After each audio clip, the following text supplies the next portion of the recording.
Bueno, ya el nombre asusta y mucho. Vamos a hablar ahora del cáncer de próstata y de pene en un ratito con un especialista, pero vamos a focalizar básicamente en cómo se puede prevenir, en cuáles son los controles adecuados y saber que esto existe, que está latente y que tenés la posibilidad de asistir al médico.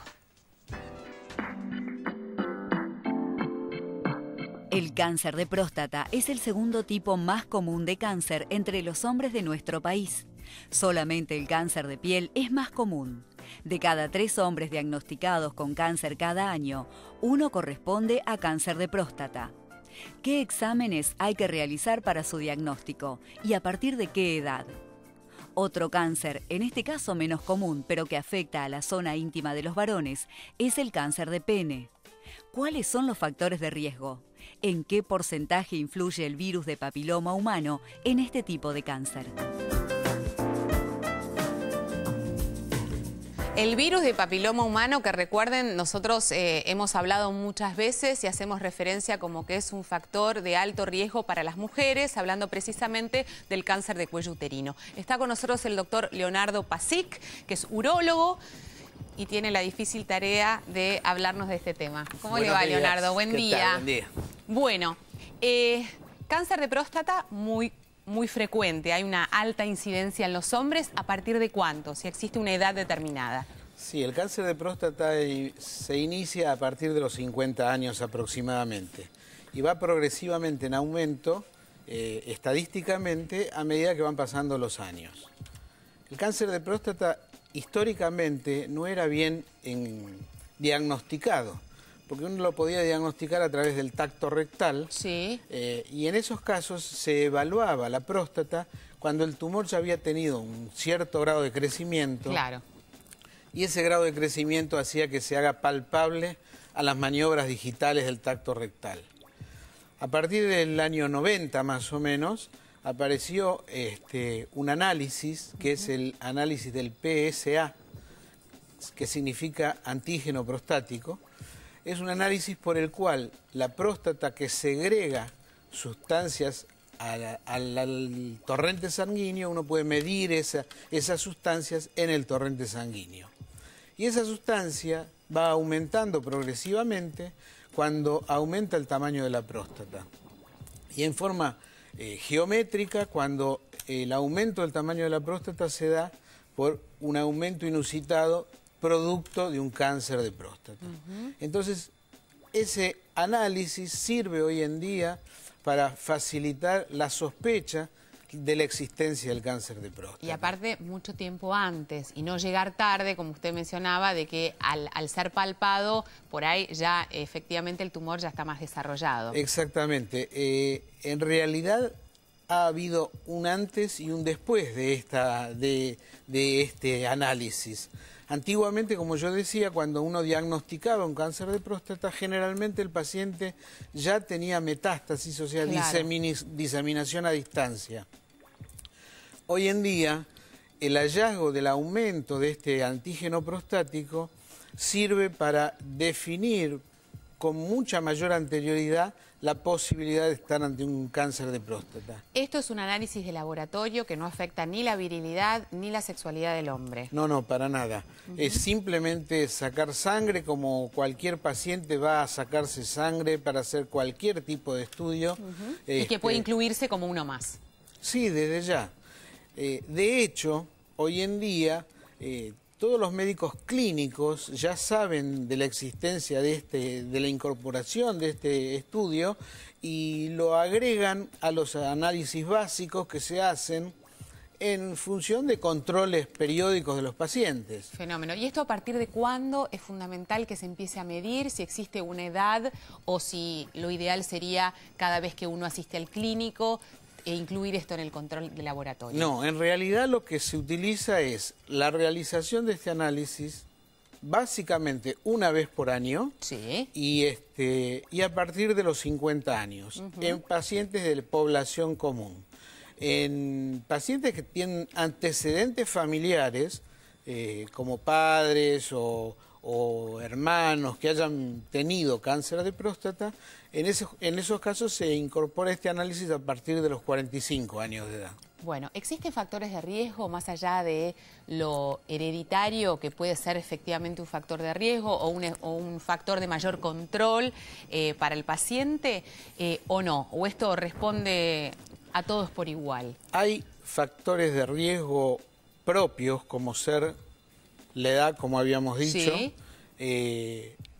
la raza, el lugar de nacimiento, más que el lugar de vivencia, o sea, donde vive el paciente. sí. Y todos esos son elementos contra los cuales uno no puede hacer nada, con lo cual no existe la prevención en estos casos. Sí, como yo dije antes, lo que existe es la posibilidad de hacer un diagnóstico precoz. Y en esto yo hago mucho hincapié, porque una cosa es hablar de prevención y otra cosa es hablar de diagnóstico precoz. Hoy en día, por las posibilidades que tenemos dentro de la medicina actual, con el diagnóstico precoz podemos atender casos en los cuales, si no se hubiese hecho ese diagnóstico, pueden llegar a ser mortales. Fenómeno. ¿Existen síntomas o signos que pueden hablar de la posibilidad de que algo funciona mal en la próstata para que la persona, más allá de estos controles que deberían ser rigurosos, pero que en la práctica sabemos que lamentablemente no lo son, a partir de los 50 años, una persona pueda estar alerta? En realidad, los síntomas que pueden aparecer con el cáncer de próstata, en general, son síntomas tardíos. Claro. Son síntomas simples. Por ejemplo, el hecho de orinar más seguido de lo habitual, sí, levantarse de noche para orinar. Sí.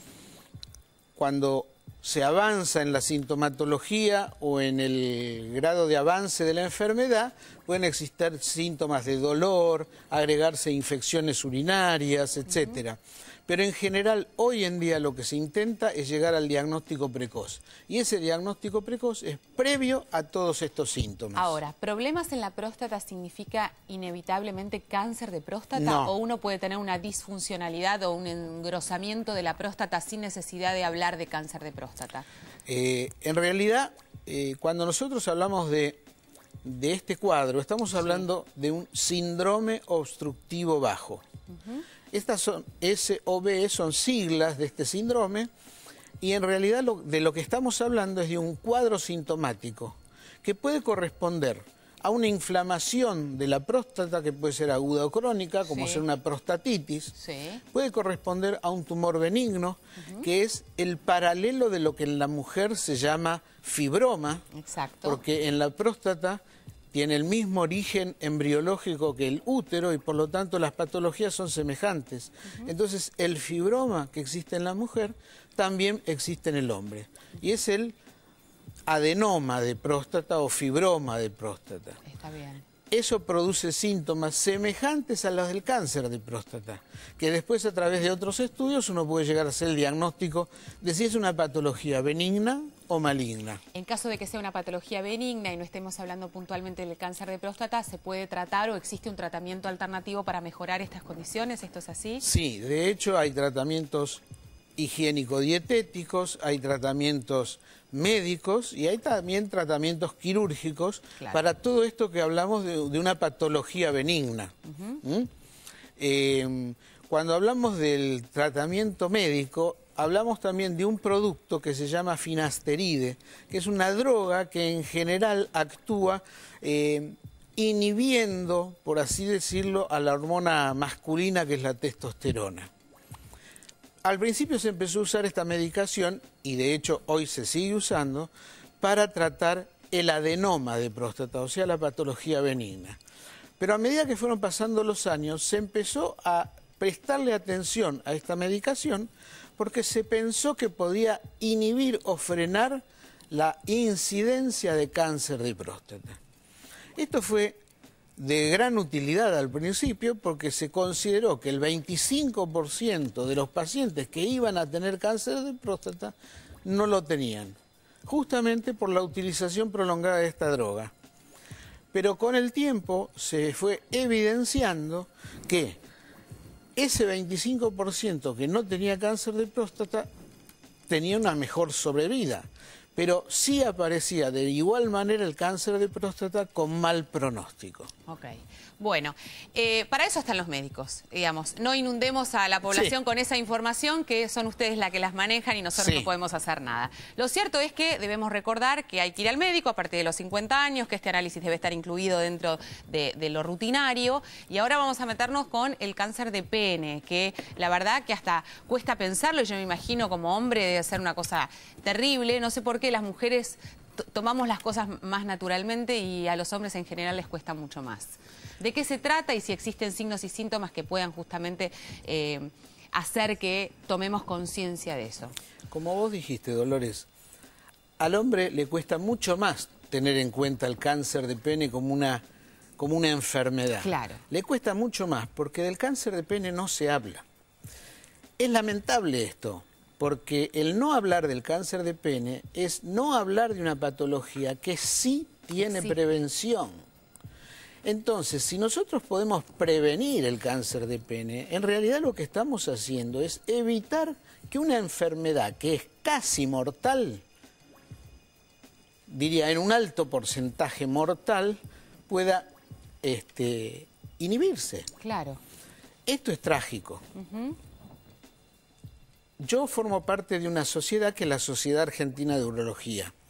La Sociedad Argentina de Urología nota como que esta es una enfermedad que es bochornosa para la sociedad, porque realmente algo que puede evitarse no se evita por falta de propagación, por falta de conocimiento por parte de la población. No es raro pensar que una mujer pueda hablar abiertamente de que tiene cáncer de cuello uterino. Ahora, difícilmente uno pueda pensar que un hombre pueda expresar socialmente o inclusive familiarmente la posibilidad de tener cáncer de pene, como si esto fuera, más allá del cáncer propiamente dicho, alguna situación distinta, ¿no? Entonces, hoy que tenemos la oportunidad de hablar de esta patología que existe, ¿qué tenemos que saber como sociedad para trabajar en la prevención? Para trabajar en la prevención hay algo muy simple, mantener la higiene. Cuando un hombre habitualmente se baña, se lava, pero no presta atención al prepucio. El prepucio es un elemento, digamos, de piel que recubre el glande. El glande es la cabeza del pene. Normalmente, como base, tiene que correr el prepucio para conseguir la higiene del glande. Hay un surco que se llama el surco balano prepucial, que es el lugar donde termina la cabeza del pene. Ahí existen unas glándulas que segregan una sustancia que se llama esmegma. Se ha encontrado en esa sustancia elementos cancerígenos. Entonces, el solo hecho de higienizarse esa zona y quitar el esmegma, que es una secreción a veces... ¿Natural del cuerpo? Es natural, sí. Y es una secreción que a veces es más líquida, que hace que el glande esté húmedo, a veces es un poco más seca y produce como una grasa, como un elemento grasoso que se encuentra en el glande. Simplemente con higienizarse todos los días, lavándose esa zona, se evita el cáncer de pene. Por otra parte, hay patologías como ser que esa piel que se llama prepucio se cierra, conforma un anillo y entonces es imposible correrlo. Al no poder correrlo no se puede hacer la higiene. Esto es una patología bastante habitual entre los chicos, que muchas veces se tienen que intervenir quirúrgicamente para ayudar a que esto ocurra. En realidad no es una patología, es algo que coexiste con el niño. Orgánico, que nació de esa manera. Nació con el niño.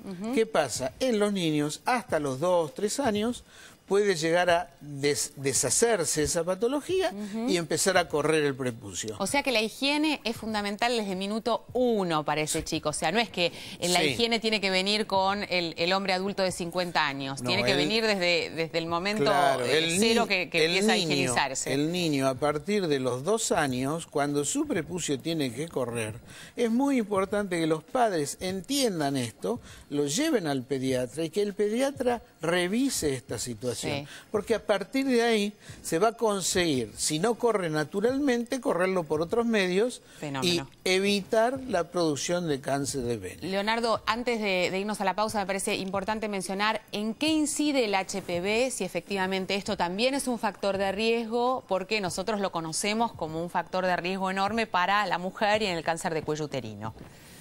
En realidad, desde hace unos años, y nosotros tenemos el orgullo de que acá en la Argentina fue el primer trabajo que se hizo buscando la relación entre el HPV y el cáncer de pene. Desde hace unos cuantos años se está estudiando la incidencia del HPV en la producción. Los primeros estudios determinaron que el HPV coexistía con el cáncer de pene en un 85-90%, con lo cual había una coincidencia completa, Sí, digamos. claro. Ahora, a nivel internacional, se está dando la importancia necesaria para asociarlo directamente como promotor del cáncer de pene. Por eso, también, para evitar el HPV, la utilización de preservativos, la utilización de medios higiénicos previos y posteriores al acto sexual son determinantes para evitar también la producción de cáncer de pene. Ahora, más allá de esto que es fundamental y que debería de darse en todas las relaciones sexuales para justamente evitar, porque no solamente es el hombre, sino a su vez con quien mantiene relaciones sexuales, a quien va a poner en riesgo, existe algo notorio, como por ejemplo, no sé, la aparición de verrugas o la aparición de algo en el pene que haga que esta persona diga, esto no corresponde, debo atenderme porque existe un tratamiento factible para el HPV. Desde ya, ¿qué es lo que está pasando? Lo que nosotros vemos habitualmente es que en el 95% de los casos de HPV en el hombre es totalmente asintomático. El hombre no sabe que tiene HPV. Y este es el principal objetivo, encontrar el HPV.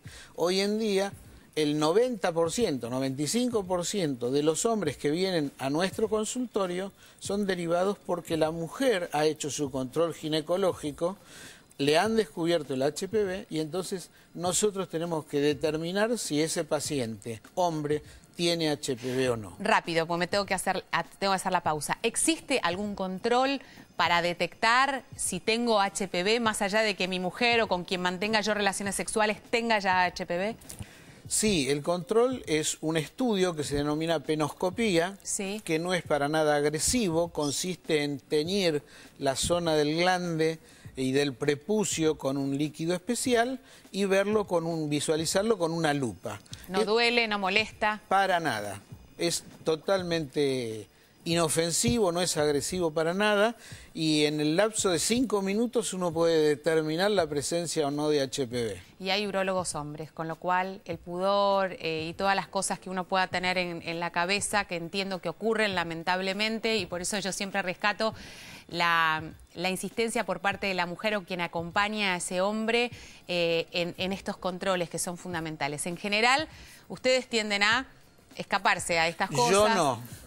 No sé, voy a hablar con tu mujer, Leonardo, a ver qué dice al respecto. Bueno, lo cierto es que hay que hacerse los controles, que los hombres deben ser responsables de su propia salud, porque justamente un diagnóstico precoz o el saber de un diagnóstico de antemano pueden salvar vidas, sin lugar a dudas. Desde ya, sí, seguro. Gracias por haber venido. No, por favor. Hacemos la pausa, estamos de vuelta, no te vayas.